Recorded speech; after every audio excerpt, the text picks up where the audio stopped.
I hadn't had a good day. It started all right. Had one of me oil lamp moments. Jesus had been asking us who people thought he was. The others reported how some said one of the prophets. Even John the Baptizer come back to life. But when he asked what we thought, I came straight out with it. The Messiah, Son of the living God. Don't know where that came from. Didn't even understand what I was saying then. I just got carried away. But he said that God had revealed that to me and that I were his rock. For that, I were embarrassed, perplexed and proud all at once. But then I had to go and ruin it. I'm well known for only opening my mouth to change my sandals. That's just what I did when he started saying what would happen to him. Honestly, I thought he must have got it wrong, and he was spooking the others. So I took him aside and I said, "Hey, don't talk like that. I've been called some names in my time, but I don't think Satan was one of them." I were right upset then, although I suppose I sort of got it later. He'd not said much about the time before we joined him. It were never about him. We knew his family all right, his home village, but I suddenly realised I barely knew him at all. He knew I were put out, though. He didn't apologise. Neither did I. It were a bit tense. But that evening, he told us a story. Round the fire. Usually he'd save 'em up for the crowds, kings and slaves, farmers and builders, sheep and goats, stuff they could relate to. And he'd explain the point after. But, well, this were for my benefit, I reckon. It came over, well, like a fable, case study or summat. God, he said, decided he would send his son, his only son, to earth. Well, like some sort of idiot, I'd already called him that, so it were topical.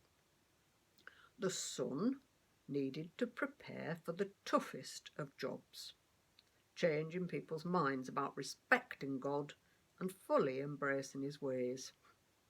No one likes dancing to another's tune, do they? So God's motivating spirit put it into the son's mind that the wilderness would suit for this, away from people altogether. It were a harsh landscape, home to the wildest of things. Snakes, scorpions, vultures and mountain lions. And the son spent 40 long days and nights completely alone there, scorching or freezing. Naught to eat, hardly enough water even to keep him alive.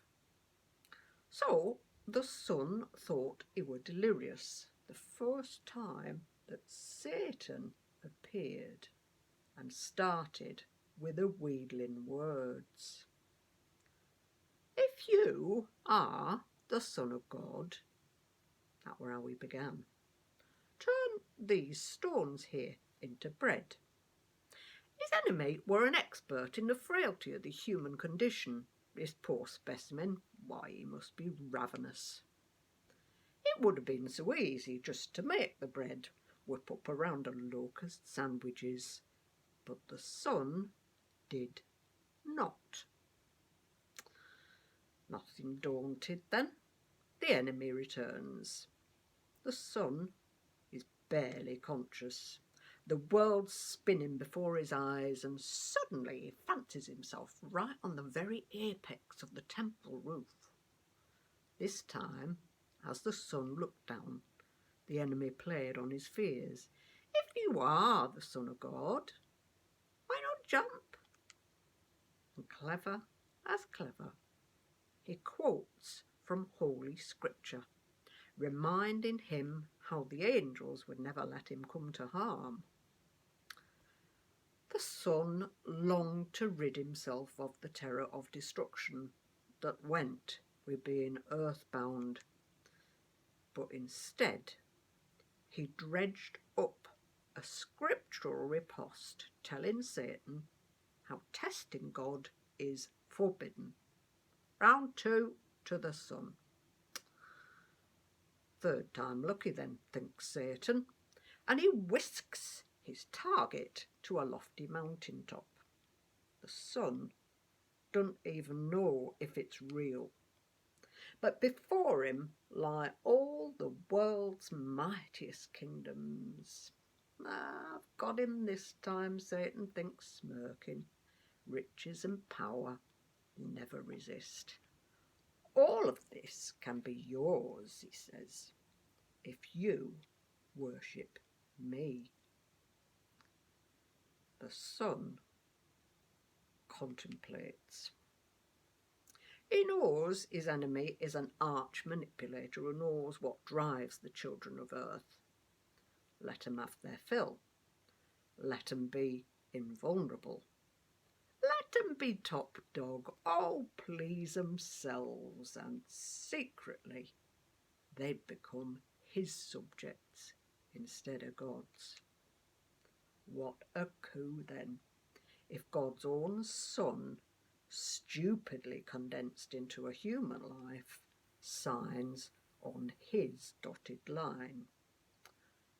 The Son knows his game. He counters with one last quote. Worship the Lord your God and serve only him. Satan vanishes, and the Son accepts that, even with its dangers, serving God, even above his own wants and needs, is the only way. He leaves the wilderness to begin his work. So Jesus is looking at me in the firelight, trying to see, do I get it? Choosing God's way is the hardest? Is that the moral, the meaning of his fable? I weren't inclined to change my sandals again. I kept stum. Once is more than enough for one day. Wait, it wasn't till later on, after that shining vision up the mountain with John and James, and then after everything turned out exactly as he'd said, that I suddenly twigged.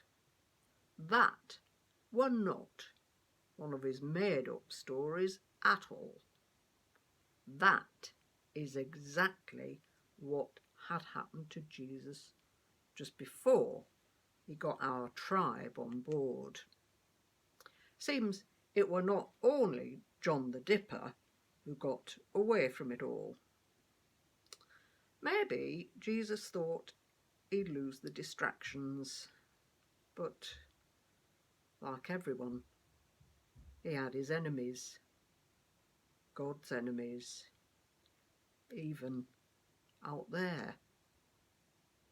We might avoid the badlands, the places where the wild things are, but seriously,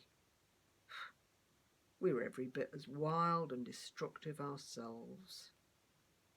What were Jesus doing there then? Seeing if they could be tamed